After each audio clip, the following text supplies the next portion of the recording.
graffiti to be a mere form of vandalism.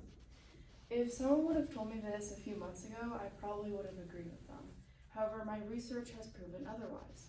It has shown that graffiti is a living archive of collective memory. To understand this better, we must first look at the history of graffiti.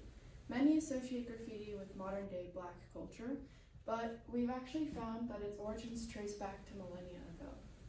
Researchers Lee and Liu have found that ancient Egyptian civilizations used symbolic writing on walls to relay important information called hieroglyphics. This is believed to be the origin of graffiti, and it later evolved into more. Following the Civil Rights Act of 1964, the 1970s graffiti movement came into flourishing. This then evolved into what we know now, and people are still using graffiti today to fight against oppression.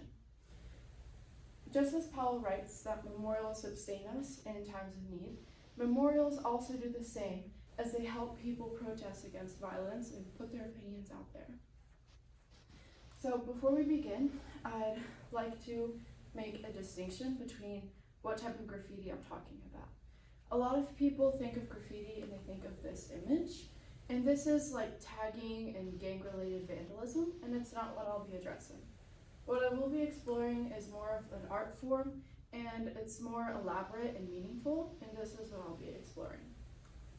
Okay, so how does graffiti work as a medium of memory preservation? It does so in three major ways: by highlighting marginalized voices, uniting communities through collaboration, and transforming public areas. The first being highlighting marginalized voices. So going back to Powell's essay, he writes about the sanctuaries in DC, and he talks about the comfort that he finds on the names etched on the Vietnam Veterans Memorial Wall. However, elsewhere in Colombia, a different wall asks a far more haunting question: where are they? The wall reads, 379, where are they? 82,472 missing people.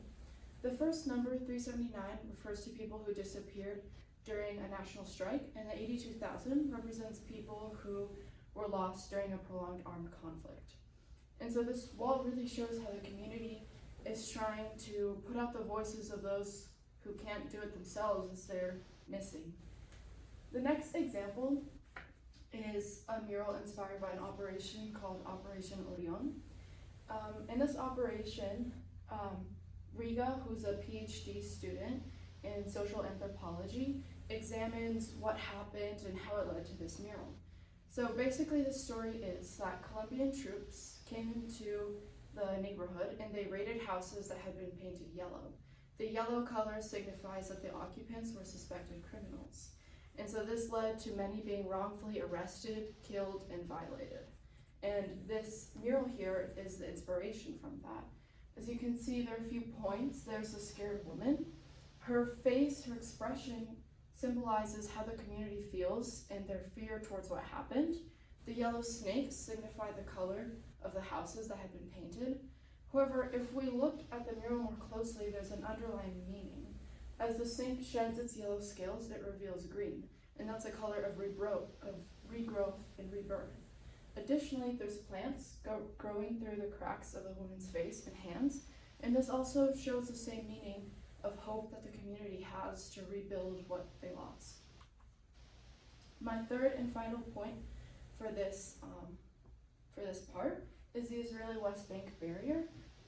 Dr. Craig Larkin, who has a PhD in Middle Eastern Studies, he looks at this border and he sees all the types of graffiti that's on it. There's a lot of it, like this one on the bottom right corner, of people who kind of envision the world beyond the border. There's a lot of drawings like this that show blue skies, something that they wish to have. And there's also images and murals of people who are their leaders, who they look up to for reform. And this is yet another example of how people protest and put their emotions out there. The next point is uniting communities through collaboration. This mural I found particularly inspirational because its story is very heartfelt. This was yet another operation called the Municipal Operation, again in Colombia, in which the Colombian militaries fought against urban militias in the neighborhood. And during the crossfire, a 13-year-old boy was shot. And his friend tries to help him, but the troops just keep shooting. And seeing this, a brave woman, she steps in and helps the kids and takes them to a hospital. And she does so all while waving a white handkerchief in the sky.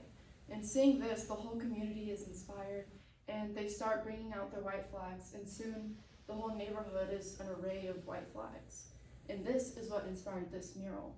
So the 2 points here I want to focus on are the turned face and the white dove. The turned face symbolizes the community's opposition towards war and violence. And the white dove alludes to the symbolic white handkerchiefs of mercy. My final point is how graffiti transforms public areas.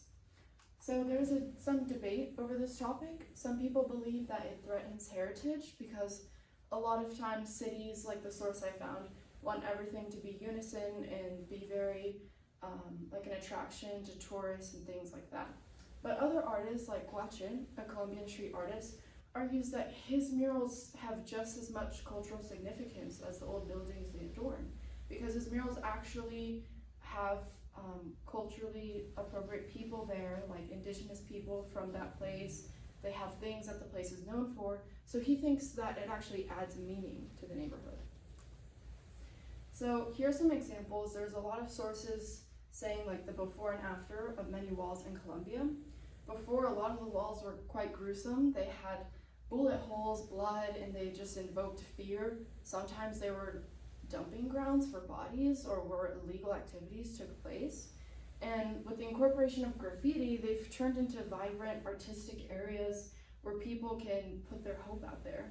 Although a lot of the murals that I've shown you talk a lot about the violent acts that occurred, they all have an underlining symbol of hope, like the pigeon, the green colors, the plants, all of these things. So here I'm going to show you a few examples of places before and after, and I want to make a certain point clear, and that is the process of layering. A lot of people think, oh well, this is just going to get covered up and have some new layering on it, but that's actually not a bad thing. It actually just shows how dynamic graffiti is and just relates it more to how memory is constructed. If you think about memory, we're constantly changing it, we learn new things and new opinions are formed, new narratives, and it just evolves with the community. So graffiti changing just in general shows just how like memory it really is and builds that collective memory. So in conclusion, I'd like to emphasize just how communities have turned their trauma into testimony and really just strengthening their collective memory through these various points. Okay. I have a couple of questions for you. First of all, what information did you need that you weren't able to find or locate? Some information that I needed that I would have liked to have in my history was more of how the Civil Rights Act used graffiti, because I felt like that was very relevant to show how modern day used it. There wasn't much about it. There were mentions of it, which is what I used, but there weren't specific images that I could have used to show that.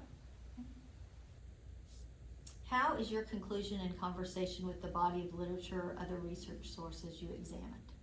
I think my conclusion, I think most of my sources that I found would have agreed with it, mainly because I made that distinction in the beginning.